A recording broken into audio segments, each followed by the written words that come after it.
তুমি যেসব ভুল করতে সেগুলো খুবই মারাত্মক ছিল। তোমার কথায় ছিল গেঁয়ো টান, অনেকগুলো শব্দের করতে ভুল উচ্চারণ। প্রমথ চৌধুরীকে তুমি বলতে প্রথম চৌধুরী। জনৈক উচ্চারণ করতে গিয়ে সর্বদাই জৈনিক বলে ফেলতে।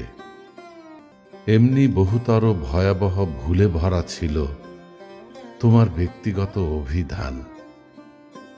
কিন্তু সে সময়, সেই সুদূর কৈশোরে ওই মারাত্মক ভুলগুলো তোমার বড় বেশি ভালোবেসে ফেলেছিলুম।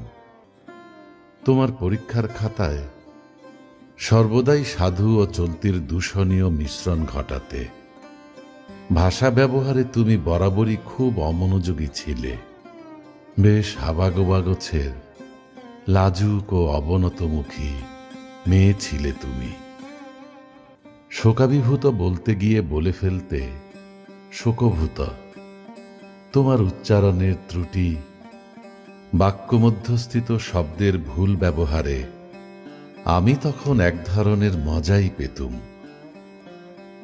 ২০ বছর পর আজ তোমার বক্তৃতা শুনলুম। বিষয় নারী স্বাধীনতা। এত সুন্দর, স্পষ্ট ও নির্ভুল উচ্চারণে তোমার বক্তব্য রাখলে যে দেখে অবাক ও ব্যথিত হলুম। আমার বুকের মধ্যে জেঁকে বসা একটি পাথর ২০ বছর পর নিঃশব্দে নেমে গেল।